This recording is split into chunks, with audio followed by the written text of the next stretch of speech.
My career as a gold canary officially ended when Marcus Blackwood's childhood sweetheart returned stateside.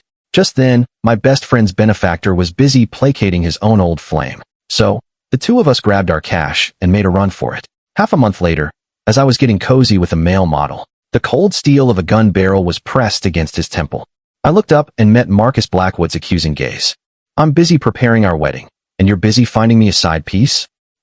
Lately, Marcus had been acting mysteriously, always seeming incredibly busy. I'd ask him where he was going. He'd vaguely reply, "Meetings." Watching his retreating figure, a sense of unease crept into my heart. My best friend, Vanessa, or Van as I called her, hadn't been in good spirits lately either. Her benefactors, one that got away, had returned. Her days as a kept woman were numbered. So, she gathered our little group for a farewell feast. At the dinner table, Van drank quite a bit, a wine glass constantly in her hand, laughing. "The money I managed to get from Chase Harding is enough to last a lifetime. Men, what are they compared to money?" The other women chimed in agreement. But as she laughed, tears started to fall. She'd been with Chase for 8 years. Saying it was easy to let go was, more or less, a lie she told herself. The other women, facing similar fates, hugged each other and sobbed. I picked at a slice of cheesecake on my plate, my heart heavy. One of the group spoke up. "Did you guys see the news today? Famed wedding dress designer, Chloe Harding, is back." Marcus Blackwood himself picked her up from the airport. I was stunned, remembering how flustered he'd looked when Chloe Harding's name flashed on his phone that day. Hearing this, Van's face turned ashen. She nearly fainted. Chloe Harding was Van's benefactor's sister. Rumor had it she'd always been abroad. The Blackwood and Harding families were both prominent, old money dynasties. The three of them had known each other since childhood. The other women started frowning. "Olivia and Gwen, you've been with Marcus Blackwood for 5 years. You should start thinking about an exit strategy." These were words Van had told me no less than 10 times. A few days ago, I heard Chase say that Marcus Blackwood won a diamond ring at a Sotheby's auction. I poked at the cheesecake, my mind elsewhere. "Did he give you the ring?" someone asked. I shook my head. Everyone looked at me with concern. Is Mr. Blackwood really getting married? Didn't he always claim to be a non-marriage type? Does non-marriage type mean not marrying anyone but his childhood sweetheart? Ben suddenly shot up, pulling me into an adjacent room for a private talk. "Want to come with me? I know you haven't gotten much from Marcus Blackwood over the years, but don't worry, I can still support you." Van was one of my few close friends in the city. She used to be a struggling B-list actress. After quitting showbiz, she became an Instagram influencer. Because I often helped her with her content strategy, we became as close as sisters, sharing everything. The first 2 years after Marcus brought me to New York, I genuinely wanted to leave, but I don't know when. Being with him became a hard habit to break. Leaving the restaurant, Marcus's car was already parked out front. The women surrounded me, whispering, "Mr. Blackwood always picks her up personally. He actually treats her pretty well. But what good is that? He's about to get married. The rightful lady is back. Shouldn't we all be packing up and leaving?" I said goodbye to everyone and slowly walked to the car. As I opened the door, Marcus's eyes lifted from the contract in his hand, then turned to me. "Let me take you home." His voice was flat, devoid of emotion.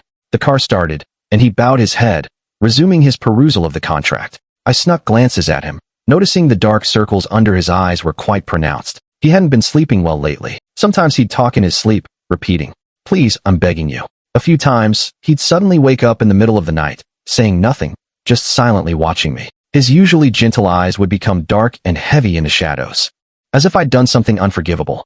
I asked if he'd had a nightmare. He'd just tighten his grip around my waist, burying his face in my neck. I startled, about to speak to break the suffocating atmosphere. But just as the words were forming, I smelled an unfamiliar perfume. Not the cologne he usually wore. Perhaps a lingering scent from the person he'd just picked up. This was so unlike him. Marcus was extremely sensitive to smells. Once, at a party with him, a woman had lightly touched his wrist while chatting. Marcus didn't even wait for the party to end. He immediately had his valet throw away the bespoke suit, worth thousands, just because it had someone else's scent on it. My eyes dropped, the unspoken words caught in my throat. A baseless bitterness welled up in my heart. "In a few days, why don't you move to the Greenwich estate for a while?" I looked up at him, surprised. Was he kicking me out? Could what the women said be true? Were Marcus and I really nearing the end? Actually, from the day I met Marcus Blackwood, I had always been prepared to leave. But when that day truly arrived, I found myself reluctant. Marcus seemed to notice my unusual quietness. He asked, "Why so quiet today?" I avoided his gaze, my voice somewhat strained, then invited me to hang out for a few days. His eyes narrowed slightly, his expression darkening, as if suppressing some emotion. But when he looked up again, it was with his usual gentle smile. Where are you going?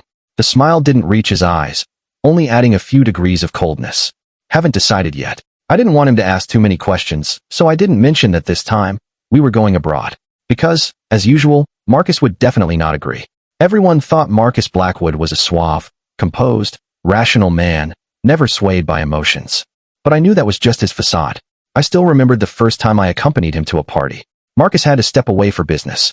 I stood alone in a corner, bored to tears, when a man approached me. He discovered I was also from the West Coast, and we chatted about our hometowns, hitting it off. When he suggested a stroll in the garden, a shiver ran down my spine, a cold sensation tracing its length. I saw the man's eyes look past me, his face freezing, and he quickly made an excuse to leave. I turned around, puzzled, only to meet Marcus Blackwood's icy, heavy stare. That gaze carried an intense aggression, making me feel for a moment that, if not for the person next to him engaging him in conversation, he might have lunged forward like a feral animal. Just a second later, Marcus returned to his gentle, polite demeanor. His voice pulled me from my reverie. That's fine, go have fun with her. You don't need to move to Greenwich. After speaking, he fell silent for a moment, then unexpectedly pulled me over, seating me on his lap. The partition in the car lowered. Marcus's cold eyes stared at me. Though he tried to suppress it, I could feel the wildness churning in their depths. The more restrained his voice, the colder it became. My heart beat faster and faster. I wanted to tear off that mask, but I was afraid of ruining the silent understanding between us. Marcus spoke slowly. Help me take off my glasses. My throat was dry. I did as he asked. The moment the glasses came off, he leaned in and kissed me. Marcus gripped the back of my neck, fiercely stealing my breath. The kiss was urgent, frantic. When it ended, I leaned against his chest, panting. His deep voice rumbled by my ear. Have a good time. I lowered my eyes, murmuring an affirmation. Marcus dropped me home and left again. The moment I stepped into the yard, I kicked off my shoes and, in a flash, scrambled up the large oak tree. Whenever I was in a bad mood, I loved to lie in a tree and zone out. Where I grew up, the climate was special. The trees were always lush and dense. I'd loved climbing since I was little. That's why Marcus had specifically planted a few easily climbable large oaks in the yard. I lay stretched out on a branch, my limbs dangling, Van's words echoing in my head. I didn't know when I'd fallen asleep. When I woke up, Marcus had just returned. He was generally a serious man, not prone to laughter or casual chat. Even in bed, he was always restrained and controlled. I heard that a few days ago, at a cocktail party, someone teased Marcus Blackwood, saying others kept gold canaries, but he was keeping a plain country sparrow. They compared me to Chloe Harding, said Chloe was fashionable, had impeccable taste, someone I could never compare to. Marcus just chuckled softly, neither refuting nor denying. A man like him, it turned out, would also go along with others' ridicule of me. Lost in thought, Marcus's footsteps stopped right beneath me. The moment I looked down, our eyes met. He stood under the tree, looking up at me. My dangling limbs suddenly felt awkward. But just then, Marcus spoke. Ready to come down for dinner? I nodded, a little embarrassed, and prepared to climb down. To my surprise, he spread his arms, ready to catch me. I looked into those deep eyes, momentarily dazed. This oak tree was at least 20 feet tall. Without hesitation, I jumped. Marcus caught me steadily, the corner of his lips curving into a faint, almost imperceptible smile. As he set me down, his gaze swept over my bare feet. I saw him bend down to pick up my shoes from under the tree, then naturally kneel before me. Marcus's cold hand touched my ankle, but I felt a searing heat, instinctively recoiling. He paused, then immediately gripped my ankle, his movement decisive, tinged with a bit of dominance. Then he helped me put on my shoes, no arguments allowed, and pulled me by the hand straight into the house. I walked half a step behind him, silently observing his back. This was the 5th year I'd been with him. For 5 years, Marcus had ensured I lacked for nothing material. He could give me anything in terms of possessions. As for affection, perhaps that was something I shouldn't dream of. Yet, his every action made me unable to stop hoping. When I first got with Marcus, I was still very young. I always yearned for a love that would lead to something permanent, so I often hinted at marriage. But every time those two words were mentioned, Marcus reacted as if facing an enemy. Later, I learned he was abandoned by his biological parents as a child. It was the Blackwood family who later adopted him, giving him a family. Therefore, he always detested the idea of marriage. One's original family influences a person so deeply. I had once accepted his anti-marriage stance, until the mansion gates opened, and I saw Chloe Harding. Only then did I understand. The so-called anti-marriage was just an excuse. Chloe Harding wore a figure-hugging silk sheath dress, arms crossed, directing the movers. Her posture was exactly that of the lady of the house. She saw Marcus, Her eyes lit up, and she walked over to us. I've had all the essentials brought in already, Chloe said, glancing at me with a meaningful look. Marcus frowned slightly. My stomach churned, a sour feeling rising in my throat. So this was why Marcus wanted me to move to Greenwich. To make room for Chloe Harding. I was afraid if I stayed any longer, I wouldn't be able to keep my composure. So I feigned illness and rushed back to my room as if fleeing. I collapsed onto the bed, utterly drained. My mind was filled with images of the boxes being carried in. The logos on them were from the biggest wedding planning company in New York. Was Marcus planning to hold an engagement party here? All strength seemed to drain from my body in an instant. The thought of running away surged powerfully in my mind. I picked up my phone, video calling Van. Are we doing this? Van on the other end of the screen paused for a moment. Then her voice immediately became excited. Hell yeah. Vanessa. Chase Harding's voice suddenly came from the other side. Van flinched slightly, turning her head towards the door where Chase stood. The camera angle was half obscured by her. Chase didn't realize I was on the other end. He looked at Van with eyes as cold as ice. Did you tell someone to spike Evelyn Drake's drink? Van spiked Chase's Old Flame's drink. My ears perked up instantly. It wasn't me. Van's voice trembled as she denied it. She was almost assaulted in your pop-up shop. If you didn't arrange it, who else could it be? Chase, you don't believe me? Chase closed his eyes, sighing deeply. Just then, his phone rang. He answered it. Evelyn's awake? Okay, I'll be right there. Chase started to leave, but Van, agitated, grabbed his arm. Chase, it really wasn't me. Chase looked at Van, whose eyes were already red, and coldly pulled his hand away. Until this is cleared up, let's not see each other. The door slammed shut. Van stood rooted to the spot. A long while later, she turned back to the camera. I saw her wipe her face, forcing a smile. See, Livy? Years together mean nothing. It still ends like this. My heart felt as if pierced by an invisible arrow. We both fell silent. That night, I packed my bags. Midway, Marcus came in once. Seeing the luggage on the bed, his eyes darkened. A flicker of panic crossed his face. Where are you planning to go? His voice was restrained, but still chilling to the bone. I felt a little guilty. I told you. I'm going out with Van for a few days. Marcus seemed to remember something. His whole body deflated like a pricked balloon, and he hugged me tightly. He nuzzled my neck, rubbing against me. I've been so busy lately, I forgot. I put my arms around him. Now, even things related to me, he no longer paid attention to. My throat tightened, and it took a long time before I could reply. It's okay. Better to be the one to leave than to be left behind. The day we left for the airport, Marcus didn't see me off. He had left the house early. It was unclear where he'd gone again. Van drove to pick me up. She pulled up Chloe Harding's Instagram, showing it to me. The post was an hour old. Just one short sentence. I'm getting married soon. Van's face clouded over for a moment. Then she quickly said, there are plenty of fish in the sea. Once we get to Miami, we'll call up a dozen male models and party our sorrows away. Before boarding the plane, I took out my phone and sent a message to Marcus. Typed, deleted, typed again. Finally, I typed out 4 words. Then I opened the top right menu, blocked, and deleted his contact, making a clean break. Marcus stared at the chat window with me, Olivia and Gwen. The other side still showed. Typing. Several times he almost couldn't resist calling directly. But remembering Chloe's words that being too controlling would only make the person you love want to leave more. He ultimately restrained himself, turning off his phone screen. Looking up, he saw Chase Harding sitting alone, drinking. Chloe chuckled beside them. One is losing sleep and anxious over wedding preparations. The other is drinking away his sorrows due to a misunderstanding. Truly brothers in misfortune. Chase was surprised. Marcus, are you really going to marry Olivia and Gwen? Seriously? Marcus closed his eyes slightly, swirling the drink in his glass, but his gaze remained fixed on the phone beside him. You think everyone's like you? Chloe snorted, her eyes full of disdain. Have you thought this through? She's like that fine for fun, but she offers no value to your career.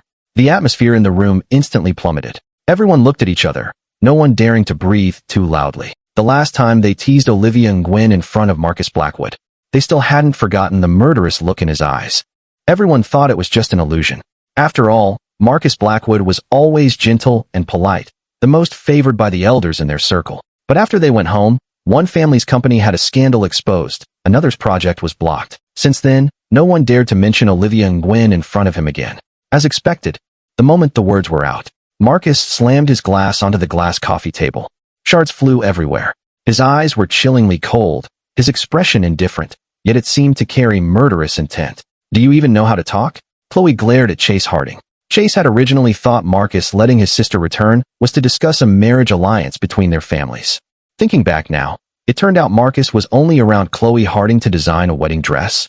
Marcus rarely showed his emotions. But now his face was dark, his eyes filled with a fierce aura.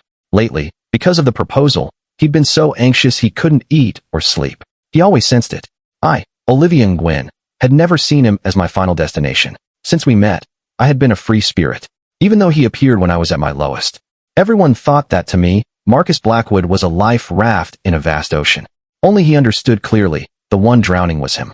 And I was merely a bird, temporarily perched on a piece of driftwood. He couldn't bear to break those wings. But he was terrified I would fly away. Just a dream, seeing me and Van go abroad and not return, was enough to make the twisted, dark thoughts in his heart uncontrollable. Chase Harding angrily downed his drink. Slumping onto the sofa, dejected, he took out his phone to message Van. A red exclamation mark popped up. Chase suddenly shot to his feet. When he left his house, he'd felt it was emptier than usual. At that moment, people started entering the room one by one. They saw the mess on the floor, but greeted each other calmly. Suddenly, someone said, "I just came from the airport. Saw Van's group there." Chase couldn't believe it. "Which airport?" Marcus frowned slightly. "Didn't she say she was just going out for a few days?" "But she blocked me too," Chase said, stunned. Marcus froze, picking up his phone. "The message I sent, wishing you happiness," hit him right in the eyes. Vagueness, doubt, confusion, fear all crashed down at once. Could it be that I had discovered the proposal he was preparing for me wasn't just a ring? There was also a custom-made pair of handcuffs. If I agreed to marry him, I'd wear the ring. If I didn't, then I'd wear the handcuffs first, then the ring. He couldn't break my wings of freedom. So, the only way was to forge a cage large enough for me. That was the best plan he'd come up with after countless sleepless nights. The moment Chase Harding pushed open the door and left the room, Marcus finally snapped back to reality. He tremblingly texted me a line. "Where are you?" The red exclamation mark appeared. Marcus's face instantly turned deathly pale.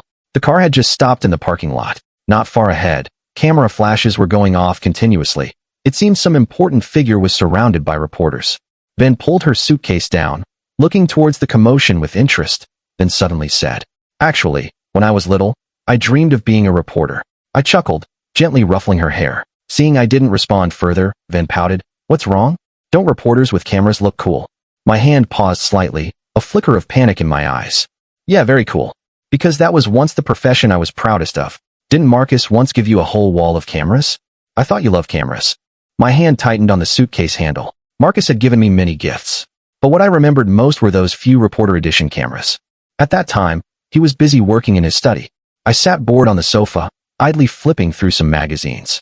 Suddenly he spoke. "There's an opening for a reporter at the City Chronicle. Want to try it?" My pupils dilated slightly, but I feigned indifference, flipping a page. But that day, there was a rare hesitation in his voice. I stood up and walked over to him. Marcus leaned back in his chair, his eyes scrutinizing me. I tilted my head, a playful smile in my eyes. "Is the company not making money lately, so I have to go out and work too?" Marcus's expression faltered slightly. He looked away, reflexively reaching to loosen his tie. But when his hand touched his neck, he remembered he was wearing casual clothes. The movement paused, his ears turning red. I looked at him with a mischievous glint in my eyes, wrapping my arms around his neck. A look of resignation crossed his face. "It's fine. The day you can't support me anymore, I'll leave on my own." The words had barely left my mouth when Marcus's face immediately darkened. His eyes suddenly turned sharp. I sensed the danger in his gaze. Instinctively, I tried to retreat, but Marcus extended his leg, blocking my path by the desk. He slowly took off his glasses, his large hand caressing my calf. I instinctively backed away. Marcus pressed closer. In a daze, I had an illusion. If one day I left Marcus Blackwood, he would turn the entire city upside down to catch me, then make me pay a price more painful than being bedridden for 3 days. But an illusion was still just an illusion. Van's shriek pulled me from my reverie. At the check-in counter, Van couldn't find her passport. After thinking for a moment, she remembered she might have left it at her apartment. We hurriedly hailed a cab to go back and get it. Unexpectedly, on the way, our taxi rear-ended a Rolls-Royce. Van and I had to get out and call another one. Just then, the door of the bumped Rolls-Royce opened, and someone got out. Van nudged me repeatedly with her elbow. Look, handsome guy." I followed her gaze. When I saw Julian Vance's handsome face, my whole body froze. I tugged Van's sleeve. "Did you get a ride yet?" I covered my face with my hand, tilting my head to urge her. Van frowned, puzzled. "It's rush hour, all red lights. Looks like we're not making our flight today." Seeing Julian Vance walking straight towards us, I suppressed the instinct to turn and run. "Oh my God, that handsome guy is smiling at me." Van's eyes lit up instantly. She turned to look at me, but I was gone. What are you doing hiding behind me? Julian Vance was now in front of us. His eyes, full of amusement, were fixed on me. Little Sparrow, you really made me search high and low for you. Van's eyes darted between me and Julian Vance. I managed to choke out a greeting. Long time no see, brother. The smile in Julian Vance's eyes instantly vanished. His icy gaze swept from my eyes, slowly sliding down to my lips. Mother has been looking for you constantly. I looked at him warily. My father hadn't been gone long before my mother immediately remarried Julian's father, Damon Vance. The day I was tricked onto that yacht, she probably didn't even know, or didn't care to know.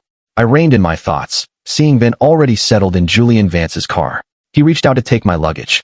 His cold hand brushed against the back of mine, sending a jolt through me. I quickly pulled it back. Julian Vance lowered his head, his tone unreadable. Mother has been ill for a long time. She wants to see you. I looked down, avoiding his gaze, until his hand rested on my hair. 2 years ago, your stepfather had a heart attack and passed away. My pupils quivered. I looked at him in disbelief. Julian Vance seemed very pleased with my reaction. His voice was gentle but held a crazed obsession. Now, the Vance family is under my control. So, Livy, with me here, no one can take you away from me. Van, still in the car, was giggling foolishly, completely unaware of how dangerous the owner of this car was. Julian Vance's phone suddenly rang. He placed his hand on my shoulder and answered. After a few words, he handed the phone to me. Your mother. I hesitated for a moment, then took it. My mother's familiar voice came from the other end. Livy, I'm begging you, please marry your brother, okay? Damon Vance is dead. I can only rely on Julian to take care of me. I can't stand a hard life. I gripped the phone tightly. Mom, he's my brother. The other end fell silent for a moment. Julian Vance's hand on my shoulder suddenly tightened. I was in so much pain I wanted to break free, but he held me fast. Julian Vance hated us so much. How could he marry me? He always opposed my mother in everything. Years ago, to maintain her image as a perfect, gentle goddess, my mother had proactively proposed a marriage alliance, helping Damon Vance connect with political circles. Thus, she decided to marry me off to a pre-selected candidate. The day I was supposed to meet that person, Julian Vance found out and recklessly rammed his car into mine. I injured my leg, and the meeting was canceled. I silently waited for my mother's response, my gaze vaguely fixed on the distance. Suddenly, a flashy red convertible caught my eye. Chloe Harding was in the driver's seat, smiling brightly. In the passenger seat, Marcus Blackwood was looking down at something on his phone. Chloe said something, then intimately brushed his hair.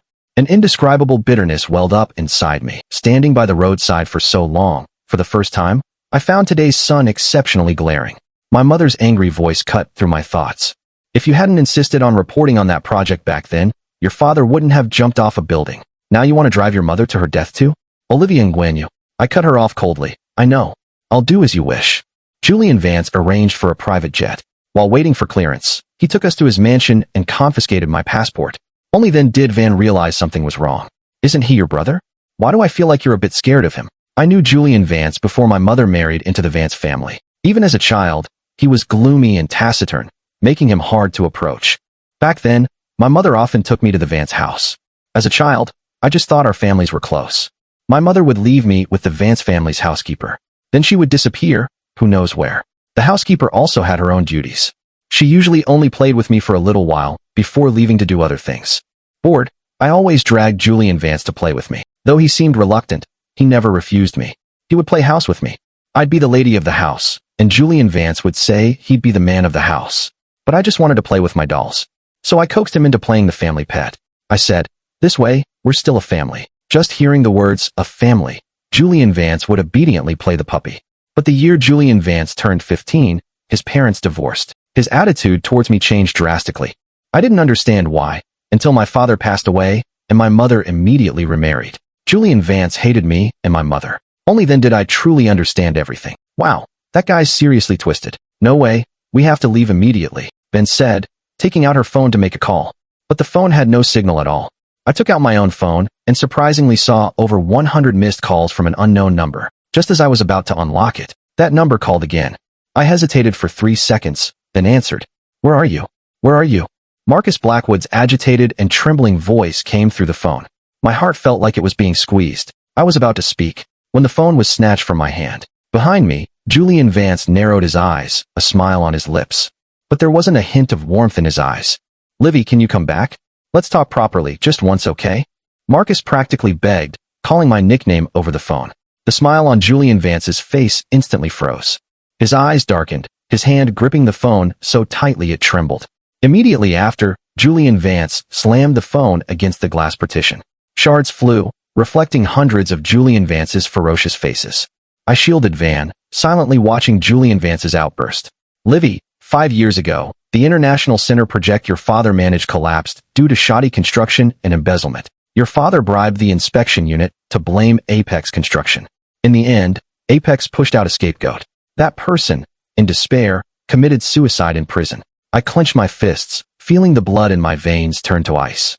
Back then, to seek justice for the workers who died in the accident, I disregarded everything to expose the truth, never imagining that behind it all, my own father was the mastermind. Later, he was exposed, lost all his reputation, and then committed suicide in despair. That was the memory I most wanted to forget in my life. I looked at Julian Vance in confusion. He smiled, his eyes filled with madness. Do you know who that person who committed suicide was? It was Marcus Blackwood's father. His words hit me like a sledgehammer. My mind went blank. Did you never wonder why, on that yacht that day, Marcus Blackwood coincidentally appeared to save you? After my father's downfall, I had to run around everywhere to pay off debts. Then I was tricked onto the yacht. It was Marcus Blackwood who saved me. The yacht was in international waters. Chinese Americans were rare on board. How could there be such a coincidence in the world? Julian Vance squatted in front of me. He gently wiped the tears from the corner of my eye. Don't cry.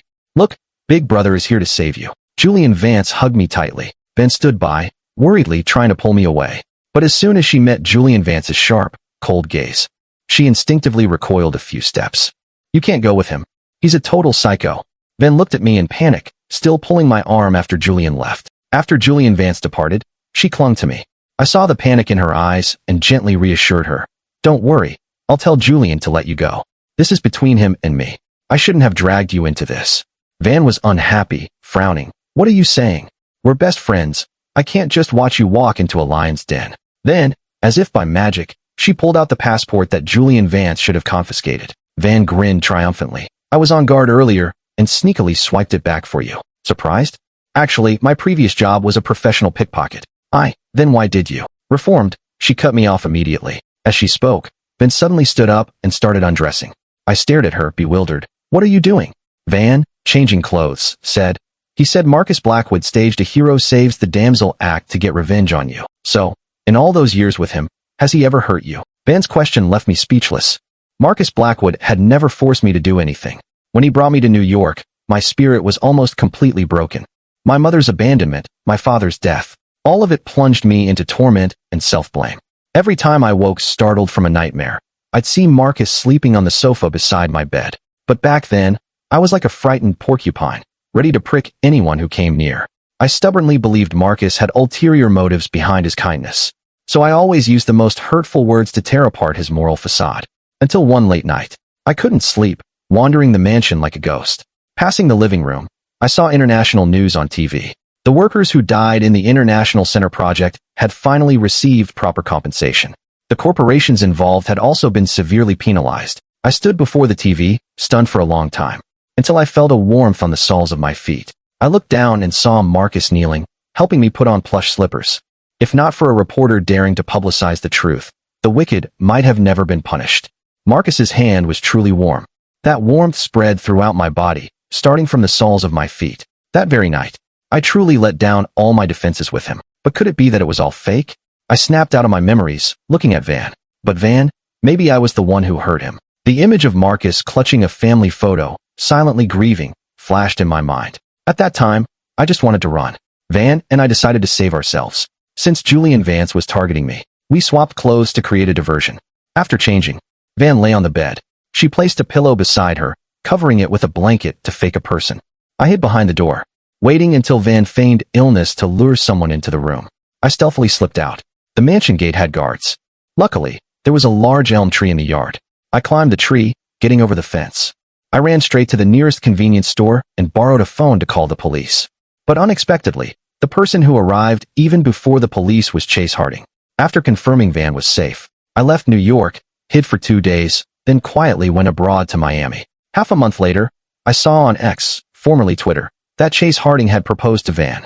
Unexpectedly, she refused his proposal. I messaged her on X.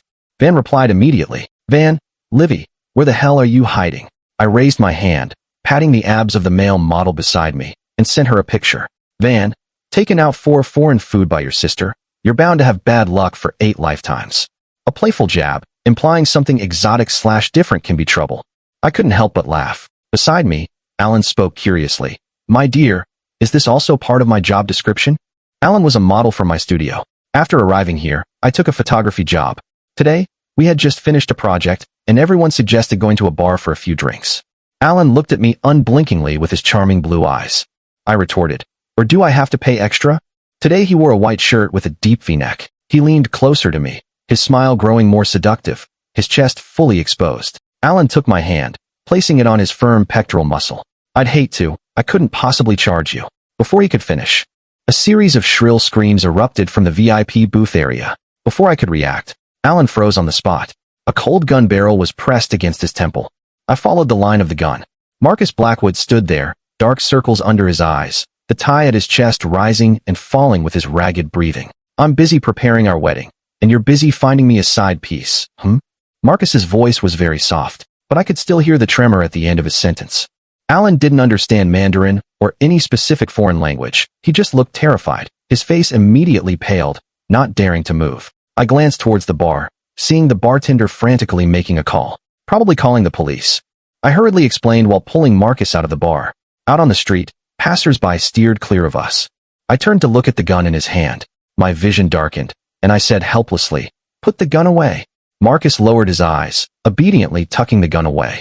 I was still surprised he was so agreeable today, but his eyes remained fixed on our intertwined hands.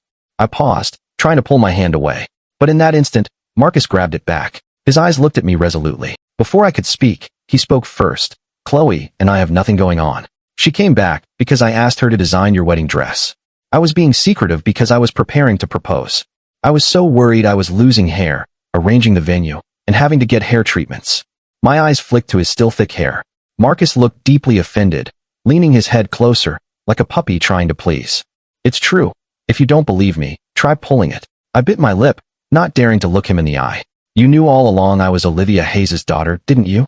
Assuming Hayes was her father's scandal-ridden surname. Marcus's hand tightened. He was silent for a long time before replying, "Yes."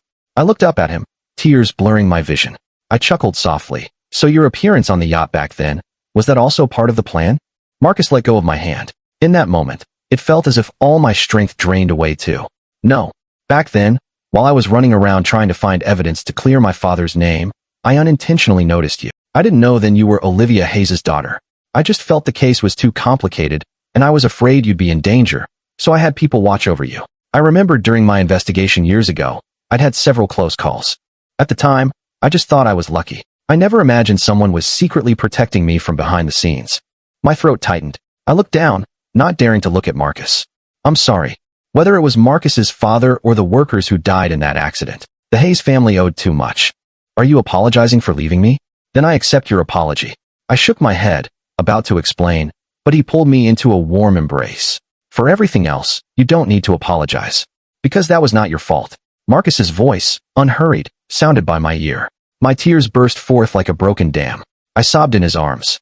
All these years, it turned out what I had been waiting for was just one sentence. One sentence. "None of it was your fault." Marcus helped me wipe my tears. Then he put the ring on my finger. His voice carried a hint of complaint. "This isn't the proposal I imagined." "It's good. Then you can prepare another proposal." Marcus took my hand. "All right, but this time I have to buy a new ring. Will you come with me?" After returning stateside, I attended Chloe Harding's wedding with him. The wedding was held at Marcus's mansion. I looked at the two people standing before the officiant, exchanging vows. My mind went blank for a few seconds. I glanced at Chloe in her wedding dress, then turned to Marcus beside me. "She agreed to design your wedding dress on the condition that I lend her this mansion for her wedding, because she and her fiancé met here," Marcus said, appearing very calm. He said this way, he could also learn the wedding process beforehand. I suspected he was suffering from pre-wedding jitters. At Chloe's wedding, I saw Chase Harding again. He looked much more haggard. His own sister was getting married, but his expression was as if he held a grudge from a past life. Marcus said Chase had been trying to win Van back, but Van was now focused on her career and kept refusing him. After the wedding, Marcus mysteriously said he wanted to take me somewhere. He drove himself, for an hour and a half, to a resort in the countryside. The grounds were vast, from the main gate. It was another nearly 30-minute drive on a mountain road to reach the villa. It was at that villa that Marcus proposed to me. Although the entire resort was exquisitely built, because it was so isolated, I always had the feeling that if I refused this proposal, I might be locked up here forever. On the way back, I looked at the ring on my hand, teasing. I thought proposals were supposed to have lots of witnesses. Marcus gripped the steering wheel tightly. His eyes, looking straight ahead, glinted with an excited light. There were witnesses. I looked at him for a long time, but didn't expose him. The person he was referring to was probably the long-missing Julian Vance. A few days ago, I received a call from my mother. Her voice was tired, asking if I knew where Julian Vance was. She said he hadn't been heard from since he came back to the States looking for me. Actually, after escaping from Julian Vance. I always thought he would be the first to find me. After all, Julian Vance was different from Marcus Blackwood. His connections and power were mostly overseas. But Marcus had locked Julian Vance in that resort villa, and deliberately let him witness our engagement. That didn't surprise me too much, nor did it scare me.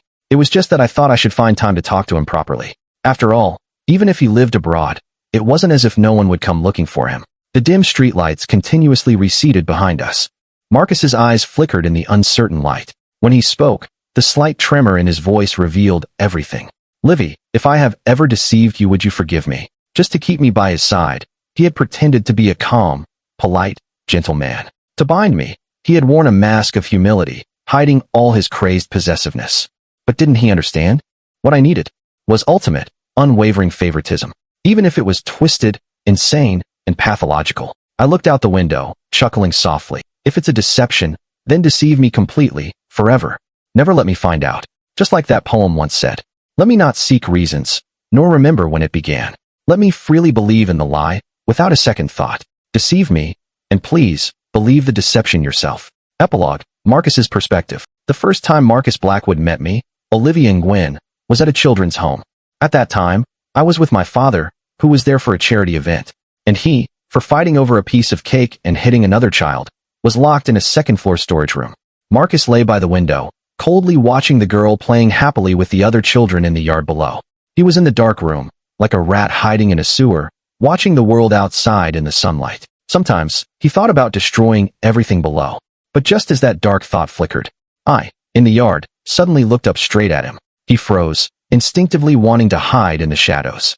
Unexpectedly, I smiled and waved at him, then turned and said something to the director beside me. Before he could recover from that radiant smile, the storage room door was opened. He was led downstairs. I fluttered around him like a cheerful sparrow, then placed a piece of cake in his hand. I said, if others have it, you should have it too. Everyone around was amused by my serious expression.